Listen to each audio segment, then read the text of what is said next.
Hello viewers, আসসালামু আলাইকুম। আপনারা সবাই কেমন আছেন? আশা করি আপনারা আল্লাহর রহমতে ভালো আছেন। আমিও আপনাদের দোয়া ও আল্লাহর রহমতে ভালো আছি। আজকে অনেক করে প্রশ্নের উত্তর দিব, তার মধ্যে সর্বপ্রথম উত্তর দিব আমার শুভকাঙ্ক্ষিত ব্যক্তি জাভেদ ভাই। সে এই পর্যন্ত 3বার লক করছে। তিনি প্রথমে বলছিল, ভাই আপনার সাথে আমার কথা আছে। পরবর্তীতে আর কোনো মেসেজ করেনি। দ্বিতীয়বার মেসেজ করছেন, ভাই আমার একটা গুরুতর সমস্যা আছে, এই পর্যন্ত। কিন্তু আপনি কোনো ফোন দেননি। হয়তো বলতেছে, ভাই মেসেজ করছি, আপনি তো সবার মেসেজে আপনি প্রশ্নের উত্তর দেন। ভাই আমি তো প্রশ্নের উত্তর ধারাবাহিকভাবে দিতেই আছি, আপনারটাও পড়বে। কিন্তু আজকে আবার আপনি একটু বলছেন, ভাই আপনি কি আগে অগ্রিম ভেজত দিতে হবে? না ভাই, সরি, আমি তো প্রথমে বলে দিচ্ছি আমি কোনো ভিজিট নেব না, ভিজিট লাগবে না। এখন 3 নম্বর প্রশ্ন করছেন আপনি, ভাই আমি শর্মে বলেই ফেললাম, শরম লজ্জা করে কাম হবে। ঠিক আছে, প্রথমে করতেন ভাই। বলছে যে আমার মূত্র নাড়ি দিয়ে প্রস্রাবের সময় বা অন্য সময়ও অনেক ব্যথা করে। ঠিক আছে ভাই, আমি আপনার প্রশ্নের উত্তর এবং ট্রিটমেন্টটা আমি আপনার হোয়াটসঅ্যাপে দিয়ে দিলাম। আপনি এভাবে ওষুধ খাবেন 7 দিন। আপনি কত দূর উপকার পাইলেন পরবর্তীতে আবার আমারে হোয়াটসঅ্যাপে লক করবেন। ওষুধগুলো 7 দিন খান, আল্লাহর রহমতে কত দূর অগ্রসর হন আপনি আবার জানাবেন। দ্বিতীয় প্রশ্ন চলে আসি।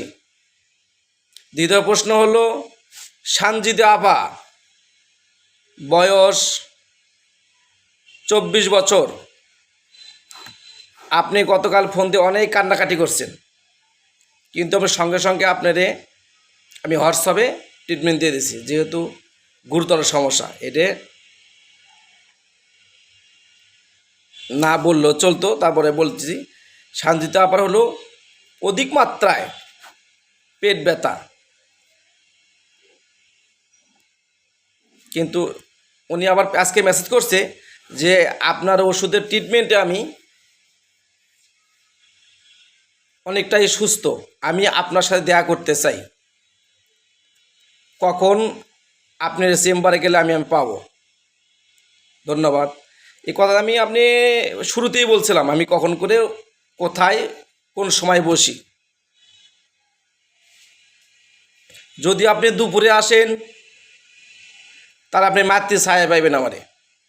যদি সন্ধ্যায় 5টার সময় আসে, 5টার থেকে 11টা পর্যন্ত, এটা হলো মা বাবার দা ফার্মেসিতে পাইবেন আমারে।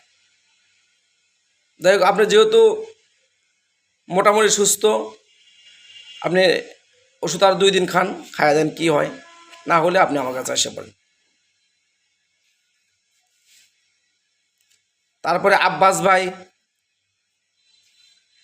কোমর ব্যথা। কোমর ব্যথা লেখছেন গত 3 বছর যাবত কোমর ব্যথা, কিন্তু আপনার শীতকালীন আইলে এই ব্যথাটা বাড়ে,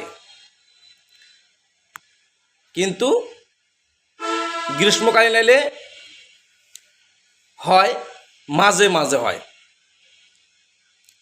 আসলে আপনি আমার মেসেজ করবেন আব্বাস ভাই, আপনার যে ব্যথা, কোমর ব্যথাটা কতদিন যাবত,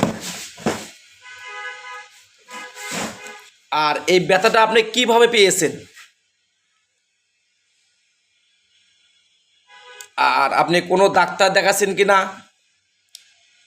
কোনো এক্সরে করছেন কিনা, এগুলো একটু আমার দেখাবেন। যদি এক্সরে রিপোর্ট থাকে তাহলে আপনি আমার হোয়াটসঅ্যাপে দিবেন। যদি কোনো ঔষধের প্রেসক্রিপশন থাকে আপনি আমারে হোয়াটসঅ্যাপে ছবি দিবেন। আর যদি আপনি পারেন আমার সাথে সাক্ষাতে দেখা করলে আরও ভালো, আমি দেখব আসলে ব্যথা আপনি কোমরের জয়েন্টে না কোনো হাড়ে ব্যথা হয়েছে।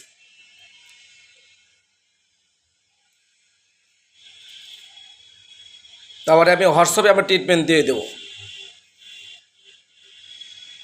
আপনি এভাবে ওষুধ আমি প্রথমে 7 দিন দেব, এই 7 দিন আগে খাইবেন, খাইয়ে আপনি কতটুকু অগ্রসর হন আব্বাস ভাই আপনি আমার আবার লক করবেন, আমি আবার ট্রিটমেন্ট দিয়ে দেব। তাই এগুলির আমি 3 থেকে 4 জন করে ট্রিটমেন্ট দিয়ে থাকতেছি। আসলে আমার তো সময়ের ব্যাপার স্যাপার আছে, এই যেমন গত শুক্রবার আমি কোনো ভিডিও বানাইতে পারিনি, সময় নেই, যে কোনো কারণে ব্যস্ত ছিলাম, এই জন্য হয়নি। যে প্রথমে আবার বলি, জাভেদ ভাই, সানজিদা আপা, আব্বাস ভাই, 3 জনে যে ট্রিটমেন্ট দিলাম আজকে এই পর্যন্তই সমাপ্ত। আবারও আগামীকাল একই সময় একইভাবে আরও 3 জনের ট্রিটমেন্ট দেব। এখানে নির্ণয় করা হয় টাকার মাধ্যমে না, এখানে নির্ণয় করা হয় গুরুতর কোন 3 জন বা 4 জন, এই গুরুতর 3-4 জনের ট্রিটমেন্ট দেওয়া হয়। তবে আগামীকালের ট্রিটমেন্ট দেওয়া হবে, তার মধ্যে একজন আছে, সেটার বাড়ি হয়তো বাংলাদেশি বলে নাই, কিন্তু সে থাকে সৌদি আরবে, মানে একটু সমস্যা আছে, আগামীকাল বলা হবে। তা সবাই এখানে সন্তোষ, সবাই ভালো থাকবেন, সুস্থ থাকবেন। আসসালামু আলাইকুম।